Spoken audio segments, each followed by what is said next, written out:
तो आज एकादशी है 11 से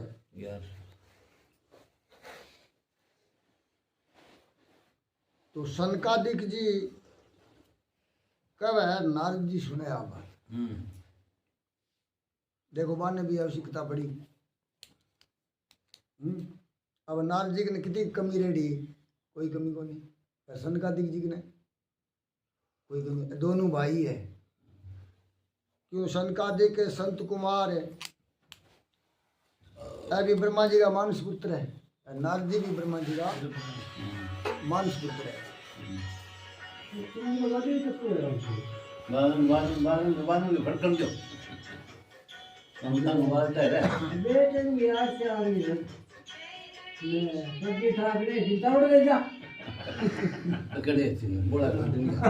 सनक जी कहते हैं हे नारद जी, अब मैं इस अन्य वर्त का जो तीनों लोकों में विख्यात है वर्णन करूंगा। कहे नारद जी देखो थे बात पूछिए, आ तीनों लोका में उजागर है, सभी जाने आज ये सब पापों का नाश करने वाला तथा संपूर्ण मनोवांछित फलों को देने वाला है। इन आपा एकाग्रता से अगर करा तो सभी मनोकामना पूर्ण करने वाला व्रत है वो एकादशी। इसका नाम है एकादशी व्रत है। ये भगवान विष्णु को विशेष प्रिय है। व्रत तो घना ही है, लेकिन एकादशी व्रत भगवान विष्णु ने ज्यादा प्यारो है। ब्राह्मण, क्षत्रिय, वैश्या, शूद्र और स्त्री जो भी भक्ति पूर्वक इस व्रत का पालन करते हैं उनको ये मोक्ष दिलाने वाला है। यह मनुष्य को उनकी समस्त अभीष्ट वस्तुएं प्रदान करता है। ये भी परवरे सब प्रकार से इस व्रत का पालन करना चाहिए। ये व्रत को पालन करना जो है वो आपने के है, क्योंकि ये भगवान विष्णु को प्रसन्न करने वाला है। दोनों पक्षों की एकादशी को भोजन न करे। जो भोजन कर लेता है इस लोक में बड़ा भारी पापी है, परलोक में उसे नरक की प्राप्ति होती है। हे मुनीश्वर, मनुष्य यदि मुक्ति की अभिलाषा रखता है तो वह दशमी और द्वादशी को एक समय भोजन करे। दशमी तो दशमी वही है, द्वादशी पार्ष ने कहे। एकादशी को सर्वथा निराहार रहे, कोई आहार ना करे। महापातकों अथवा सब प्रकार के पातकों को युक्त मनुष्य भी यदि एकादशी को निराहार रहे तो वह परम गति को प्राप्त होता है। एकादशी परम पुण्यमय तिथि है। ये भगवान विष्णु को बहुत प्रिय है। संसार बंधन का उच्छेद करने की इच्छा वाले मनुष्य को सर्वथा इसका सेवन करना चाहिए। क्या आम आदमी नहीं करनी चाहिए? हाँ 11 से। और 11 को अन्न क्यों को नहीं खाया जाए कि जितना भी पाप है वह अन्न में आ जाए भी दिन। दशमी को प्रातः काल उठकर दंत धवन पूर्वक स्नान करे। दशमी में दिन के उठकर पहले दांतन करे। कई बार क्या हुआ कि दांत जो 3 दिन भोजन बाद दांता में फसड़ हो गए। दांता ने पूर्ण रूप से साफ करे, जीभ ने भी साफ करे, रोटी खा के दांत करे और बाद में स्नान करे। इंद्रियों को वश में रखते हुए आपने 10 इंद्रिया, 5 कर्म इंद्रिय और 5 है ज्ञान इंद्रिय। ज्ञान इंद्रिय आंख, कान, नाक, चमड़ी, जीभ। आपने जीभ खटो मीठो बतासी, आंख कालो धड़ो को जो फूटो बतासी, नाक गंध सुगंध दुर्गंध आदि बतासी, चमड़ी ठंडो तातो करडो कोमड़ो बतासी, कान आवाज के बारे में आपने ज्ञान करासी, नाक गंध सुगंध दुर्गंध आदि बतासी ज्ञान करावे। ये वास्ता ने ज्ञान इंद्रिय करे। विधि पूर्वक भगवान विष्णु का पूजन करे। रात में भगवान नारायण का चिंतन करते हुए उन्हीं के समीप शयन करे। फिर जी हम कोई फोटो है या कोई चित्र है भगवान को तो भी दिन साइन करे। एकादशी को सवेरे उठकर शौच स्नान के अनंतर गंध पुष्प आदि सामग्रियों द्वारा भगवान विष्णु की विधि पूर्वक पूजा करके इस प्रकार कहे। एकादश्याम निराहार, आज एकादशी है मैं निराहार रहूंगा। स्थिति तवा धाम परे अहानि मोक्षामि पुंडरीकाक्षाम शरणम में भाव उठते कि हे भगवान मेरे से पीछे कोई गलती में या जान में अनजान में जो भी कुछ हुआ है वह मैंने माफी दी और मैं व्रत बात जानू तो कम ही हूँ, जिसो भी मेरे हुए वो थे स्वीकार करियो। मैं थारे शरण हूँ और मेरे ई व्रत में कोई विघ्न बाधा भी ना पड़े। हे कमल नयन अटूटे, आज एकादशी को निराहार रहकर मैं दूसरे दिन भोजन करूंगा। यहाँ भगवान से आप आप मेरे लिए शरणदाता हो कि मैं थारा शरण हूं।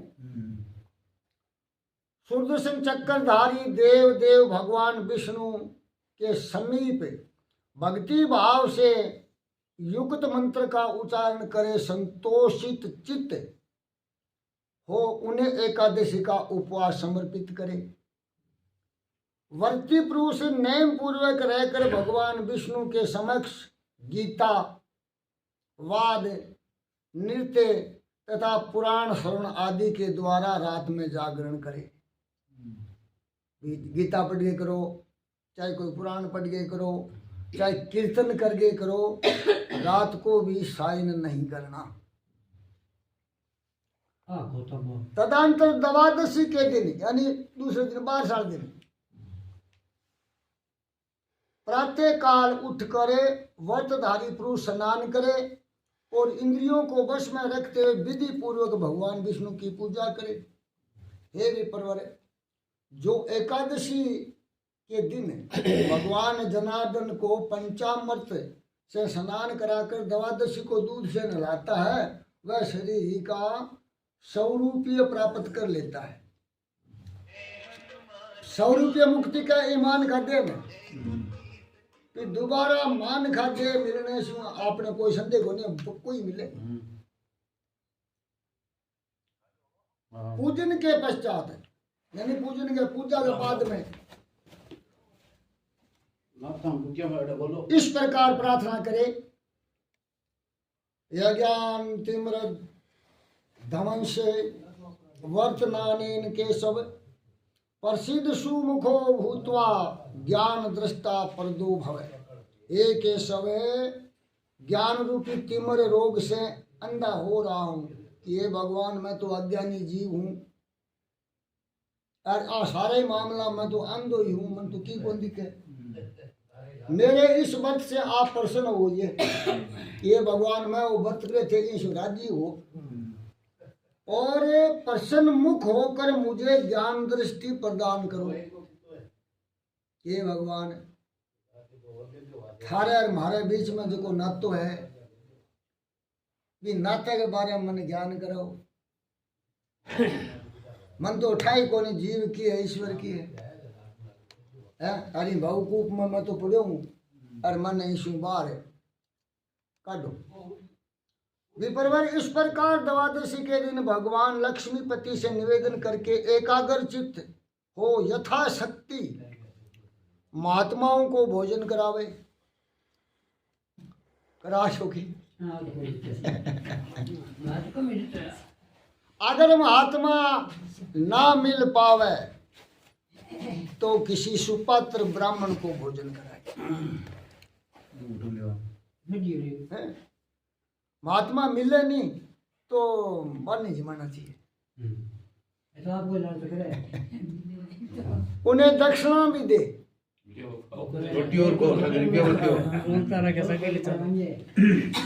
तत्पश्चात अपने भाई बंधुओं के साथ भगवान नारायण का चिंतन करते हुए पंच महायज्ञ करके स्वयं भी भोजन भाव से भोजन करे।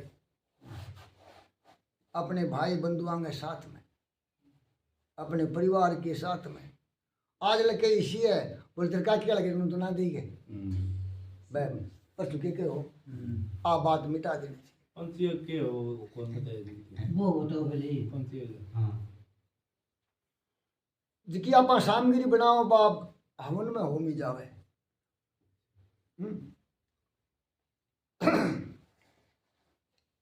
इस प्रकार स्वयं पूर्वक पवित्र एकादशी व्रत का पालन करता है वह पुनरावृत्ति रहित बेकुंठ धाम में जाता है। यानी दोबारा बिंगो जन्म में वो नहीं। लेकिन सागे सागे बात इंद्रियां की कही है वह कितनी कंट्रोल है अपने वो तो अपन रहा है। उपवास व्रत में तत्पर तथा धर्म कार्य में संलग्न मनुष्य चंडालों और पतितों को और कभी न देखे। ईशा संग भी नहीं करना और बांग की तरफ देखना भी पाप है। जो नास्तिक है जिन्होंने मर्यादा भंग की है तथा जो निंदक है निंदा करना और चुगलखोर है ऐसे लोगों से उपवास व्रत करने वाला पुरुष कभी बातचीत ना करे। है थोड़ी बहुत मेरे जान में थे ही कर लियो जो यज्ञ के अनाधिकारियों से यज्ञ करवाने वाला है उससे भी व्रत पुरुष कभी न बोले। जो कुंड आप हवन कराने कुंड तो वही है और कुंड ना हुआ तो अपने घर में कोई बाबू नहीं दिया थोड़ी सी भाव है।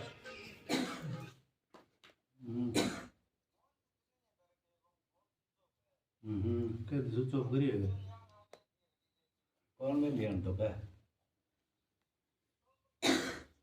मुझे नीचे पानी में रेत में रेड़ती हो। पति के जीते जी पर पुरुष से उत्पन्न किए हुए पुरुष का खाना खाता देवता और ब्राह्मणों से विरोध रखता पराये अन्न के लिए ललायत रहता है और पराई स्त्रियों में आसक्त होता है। ऐसे मनुष्यों का व्रत पुरुष प्राणी मात्र से भी आदर न करे।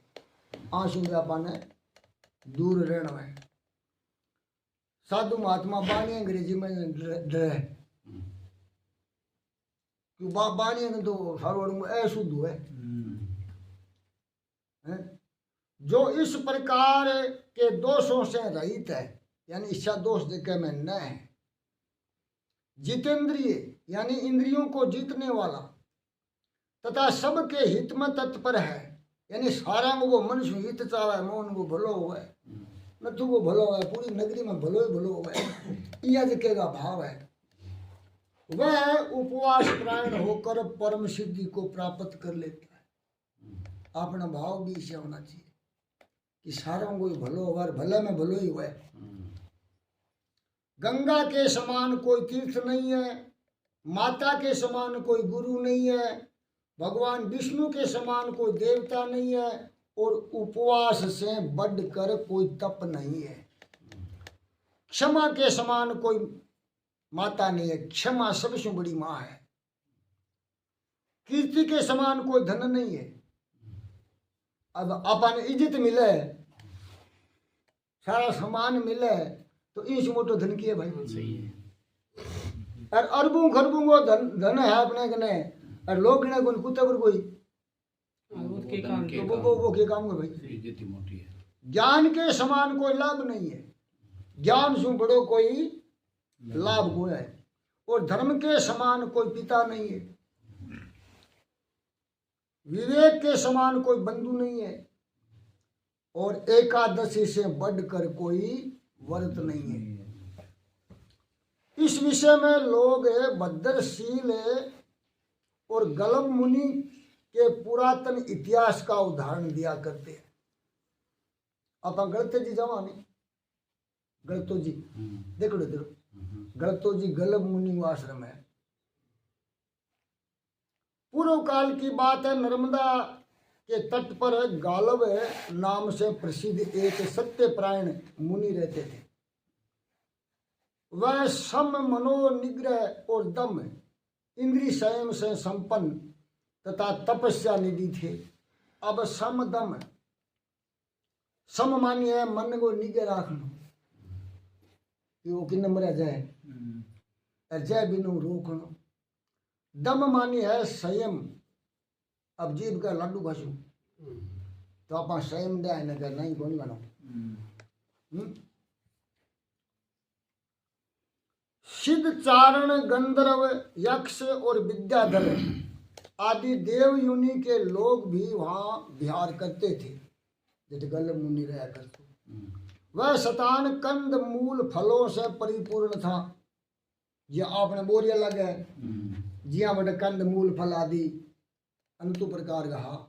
वहां मुनियों का बहुत बड़ा समुदाय निवास करता था। ये विप्रवर गालव वहां चिरकाल से निवास करते थे। गालव मुनि बड़े काफी समय से रह रहे हो। उनके एक पुत्र हुआ जो भद्रशील नाम से विख्यात हुआ। बेटा का नाम हो भद्रशील। वह बालक अपने मन और इंद्रियों को वश में रखता था। उसे अपने पूर्व जन्म की बातों का स्मरण था। अब गलम मुनि में बेटो भद्रशील बिन आपको लाड़ लो जन्मों को याद हो। वह महान भाग्यशाली ऋषि कुमार निरंतर भगवान नारायण के भजन चिंतन में लगे रहते थे।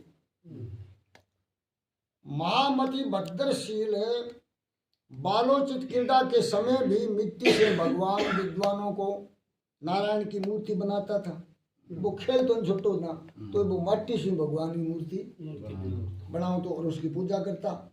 अपने साथियों को समझाता कि मनुष्य को सदा भगवान विष्णु की आराधना करनी चाहिए। अब बच्चा है, बच्चा तो खेल रही बानी वो क्या कह रहे थे कि खेलो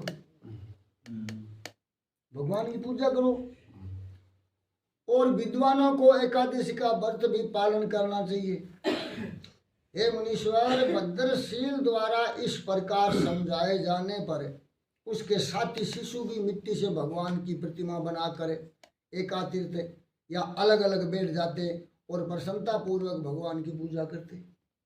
अब सारा बच्चा बीबी का मिला गया। देखा इस तरह से वह परम सौभाग्यशाली बालक भगवान विष्णु के भजन में तत्पर हो गया। भद्रशील भगवान विष्णु को नमस्कार करके प्रार्थना करता था कि संपूर्ण जगत का कल्याण हो। खेल के समय वह 2 घड़ी या 1 घड़ी भी ध्यानस्थ एकादशी व्रत का संकल्प करके भगवान विष्णु को समर्पित करता था। अपने पुत्र को इस प्रकार उत्तम चरित्र युक्त देखकर तपोनिधि गलव मुनि बड़े विस्मित हुए कि छोटो सो बच्चो है और अब उसमें व्रत उपवास पूजा पाठ रो तगड़ी भावना है तो। और उसे हृदय से लगाकर पूछने लगे। बाप पूछे कि उत्तम व्रत का पालन करने वाले महाभाग भद्रशील, तुम अपने कल्याण में शील स्वभाव के कारण सचमुच भद्रशील हो। तेरा नाम है नहीं विशुद्ध में गुण है। तुम्हारा जो मंगलमय चरित्र है वह योगियों के लिए भी दुर्लभ है। तुम तो योगियों से आगे। तुम सदा भगवान की पूजन में तत्पर, संपूर्ण प्राणियों के हित में संलग्न तथा एकादशी व्रत के पालन में लगे रहने वाले हो। शास्त्र निषेध कर्मों से तुम सदा दूर रहते हो। जिसका काम न शास्त्र ना माने विष्णु तुम दूर रहे। तुम पर सुख दुख आदि द्वंद्वों का प्रभाव नहीं पड़ता। तुम में ममता नहीं दिखाई देती और तुम शांत भाव से भगवान के ध्यान में मग्न रहते हो। बेटा अभी तुम छोटे हो तो भी तुम्हारी बुद्धि ऐसी किस प्रकार हुई। आ बुद्धि तो मोटा मोटा में कोई क्योंकि महापुरुषों की सेवा के बिना भगवान की भक्ति प्रिय दुर्लभ होती है। इस जीवन की बुद्धि तुम्हारी सब क्रिया अलौकिक कैसे हो रही है। सत्संग होने पर भी पूर्व पुण्य की अधिकता से ही मनुष्य में भगवत बुद्धि का उदय होता है। आपनो पिछलो कोई तकड़ो पुण्य हुए या कोई सत्संग सुननी हुए तो ही आपने ऐसी बात मिले। अतः तुम्हारी अद्भुत स्थिति देखकर मैं बड़े विस्मय में पड़ा हूँ। बाप का कि मेरा तो मजूर है और प्रसन्नता पूर्वक इसका कारण पूछता हूँ। मुनिश्रेष्ठ पिता के द्वारा इस प्रकार पूछे जाने पर पूर्व जन्म का स्मरण रखने वाला पुण्य आत्मा भद्रशील बहुत प्रसन्न हुआ। कहे बाबा मैं बहुत राजी हूँ, क्या बात मैंने पूछी। उसके मुख पर हास्य की छटा छा गई, मंद मंद मुस्कान भी लाग गई। उसने अपने अनुभव में आई हुई सब बातें पिता को ठीक ठीक कह सुनाई। भद्रशील बोला, पिताजी सुनिए, पूर्व जन्म में मैंने जो कुछ अनुभव किया है वह जाति समर होने के कारण अब भी जानता हूं, वो मैंने अब भी याद है। हे मुनि श्रेष्ठ, मैं पूर्व जन्म में चंद्रवंशी राजा था। वो भद्रशील करे, मेरा नाम धर्म कीर्ति था और मैं ऋषि दत्तात्रेय ने मुझे शिक्षा दी थी। लाडला जन्म में मैंने 9000 वर्षों तक संपूर्ण पृथ्वी का पालन किया कि 9000 वर्षों तक मैं राजा रहे हो। पहले मैंने पुण्य कर्म भी बहुत से किए थे, परंतु पीछे पाखंडियों से बाधित होकर मैंने वेद मार्ग को त्याग दिया। पाखंडियों को संग हुई, पाखंडियों की कुटी युक्ति का अवलंबन करके मैंने भी सब यज्ञों का विध्वंस कर दिया। मुझे अधर्म में तत्पर देख मेरे देश की प्रजा भी सहदेव पाप कर्म में करने लगी। अब जिसो राजा है विषि प्रजा, यथा राजा तथा प्रजा। उसमें से 6वां अंश और मुझे मिलने लगा। अब प्रजा पाप करे, राजा में 6ठो अंश मिले, चाहे पाप हो चाहे पुण्य हो। इस प्रकार मैं सदा पापाचारण प्रायण हो दुर्व्यसनों में आसक्त रहने लगा। मेरे में कोई व्यसन भी पड़ गया। एक दिन शिकार खेलने की रुचि में सेना सहित एक वन में गया और वहां भूख प्यास से पीड़ित हो थका मांदा नर्मदा के तट पर आया। सूर्य की तीखी धूप से संतप्त होने के कारण मैंने नर्मदा जी के जल में स्नान किया। सेना किधर गई ये मैंने नहीं देखा। सेना किन चली गई ये बात मैंने उठाई। अकेला ही वहां भूख से बहुत कष्ट पा रहा था। संध्या के समय नर्मदा के तट के निवासी जो एकादशी व्रत करने वाले थे वह वहां एकत्रित हुए। शाम को टेम भटक गई, एकादशी व्रत सारा बटा दिया रे, बेड़ा हो गया। उन सबको मैंने देखा।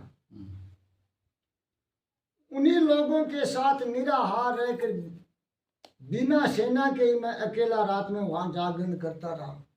बंग सगे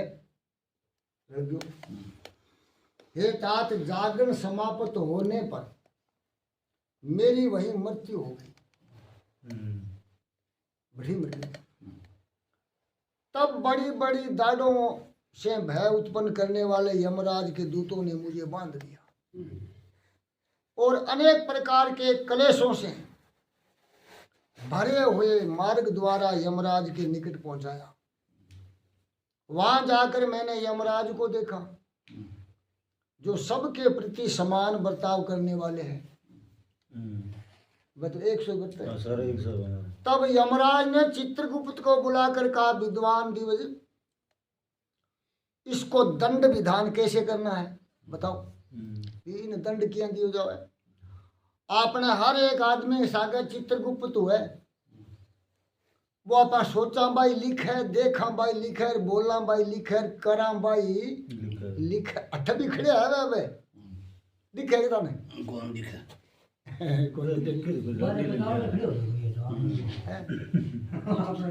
ए साधु शिरोमणि धर्मराज के ऐसा कहने पर चित्रगुप्त ने देर तक विचार किया। फिर इस प्रकार का, धर्मराज, यद्यपि ये सदा पापों में लगा रहा है, ये ठीक है, तथापि एक बात सुनिए, एकादशी को उपवास करने वाला मनुष्य सब पापों से मुक्त हो जाता है। वो मरियो नहीं, बीटे में ओ चक्कर हो। एकादशी को तो नर्मदा के रमणीय तट पर एकादशी के दिन ये निराहार रहा, वहां जागरण और उपवास करके ये सर्वथा निष्पाप हो गया है। सारा कट गया। हाँ। इसने जो कोई भी बहुत से पाप किए थे वह सब उपवास के प्रभाव से नष्ट हो चुके हैं। विद्वान चित्रगुप्त के ऐसा कहने पर धर्मराज ने मेरे सामने कांपने लगे। अब का धर्मराज जी कांपने लग गया। उन्होंने भूमि पर दंड की भांति पड़कर मुझे साष्टांग प्रणाम किया। बाप ने बताया बेटो कब धर्मराज जी नहीं वो यहाँ लंबो पड़ कर बने नमस्कार, और भक्ति भाव से मेरी पूजा की। तदनंतर धर्मराज ने अपने सब दूतों को बुलाकर इस प्रकार कहा। धर्मराज बोले, दूतों मेरी बात सुनो, मैं तुम्हारे हित की बड़ी उत्तम बात बतलाता हूं। धर्म मार्ग में लगे हुए मनुष्य को मेरे पास न लाया करो। कि जो का धर्म परायण है, धर्म में जगह जुटिया हुआ है, पर मेरे कल्याण की जरूरत कोई नहीं। जो भगवान विष्णु के पूजन में तत्पर, संयमी, कृतज्ञ, एकादशी व्रत प्राण तथा जितेंद्रिय है, और जो हे नारायण, हे अच्युते, हे हरे, मुझे शरण दीजिए, इस प्रकार शांत भाव से निरंतर कहते रहते हैं, ऐसे लोगों को तुम तुरंत छोड़ देना। इसे अंक नहीं ना जाए आपने। मेरे दूतों, जो संपूर्ण लोगों के हितैषी तथा परम शांत भाव से रहने वाले हैं, और जो नारायण, अच्युते, जनार्दन, कृष्ण, विष्णु, शंकर, शिव, कमलाकांत, ब्रह्मा जी के पिता शिव शंकर इत्यादि नामों का नित्य कीर्तन किया करते, उन्हें दूर से ही त्याग दिया करो। बन देखते अपना मार्ग बदल लिया करो। उन पर मेरा शासन नहीं चलता। वहां पर इतना पर जमराजू शासन कौन चल रहा है? अब थारे मन में आओगे तो जमराजू शासन कौन चल रहा, फिर मरे क्यों? यानी बन लेने का तो भगवान का पार सदा है, इज्जत छीन लेगा। मेरे सेवकों, जो अपना संपूर्ण कर्म भगवान विष्णु को समर्पित कर देते हैं, उन्हीं के भजन में लगे रहते हैं, अपने वर्णों, आश्रमों, उचित आचार में मार्ग में स्थित है, गुरुजनों की सेवा किया करते हैं, सत्पात्र को दान देते हैं, दिनों की रक्षा करते हैं, और निरंतर भगवान नाम के जप कीर्तन में संलग्न रहते हैं, उनको भी त्याग देना। दूतगण, जो पाखंडियों के संग से रहित है, महात्माओं के प्रति भक्ति रखने वाले, सत्संग के लोभी, अतिथि सत्कार के प्रेमी, भगवान शिव और विष्णु में समता रखने वाले, यानी शिव और विष्णु में कोई अंतर नहीं रखता, तथा लोगों के उपकार में तत्पर हो, उन्हें भी त्याग देना। तो जो लोग भगवान की कथा रूप अमृत के सेवन से वंचित है, यानी ये कथा क्यों अलग है, भगवान विष्णु के चिंतन में मन न लगाए,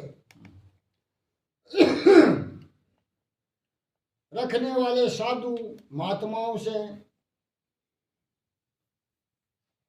दूर रहना, और जो भजन में जिसका मन ना लगता हो उसे तुम ले आना।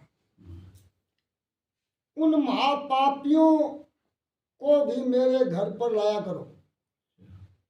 मेरे किंकरों, जो माता और पिता को डांटने वाले, लोगों से द्वेष रखने वाले, हितैषी जनों को भी अहित करने वाले, देवता की संपत्ति के लोभी, दूसरे लोगों का नाश करने वाले तथा सदैव दूसरों के अपराध में तत्पर रखने वाले हैं, उन्हीं को पकड़ कर लाया करो।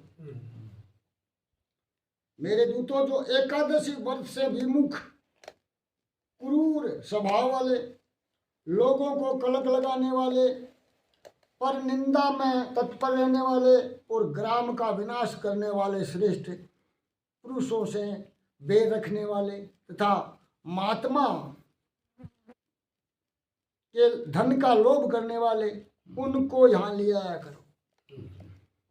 जो भगवान विष्णु की भक्ति से मुंह मोड़ चुके हैं, शरणागत पालक भगवान नारायण को प्रणाम नहीं करते तथा जो मूर्ख मनुष्य कभी भगवान विष्णु के मंदिर में नहीं जाते, उन अतिशय पापों में रत रहने वाले दुष्ट लोगों को तुम बलपूर्वक पकड़कर यहाँ लाया करो।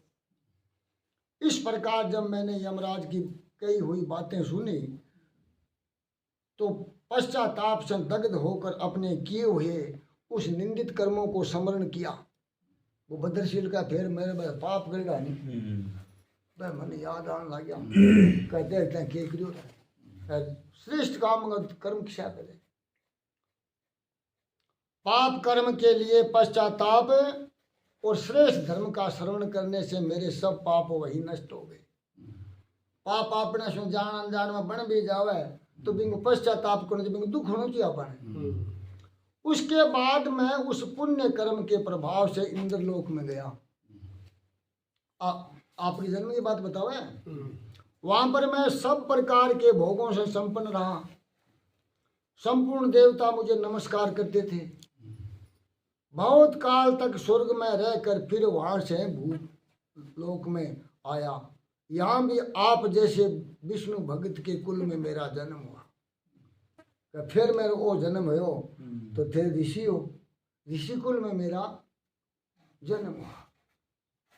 हे मुनीश्वर, जाति समर होने के कारण मैं ये सब बातें जानता हूँ, इसलिए मैं बालकों के साथ भगवान विष्णु की पूजन की चेष्टा करता हूँ। मेरे लाल याद है दूध उबलेडो छाव। पूर्व जन्म में एकादशी व्रत का ऐसा मातम्य है।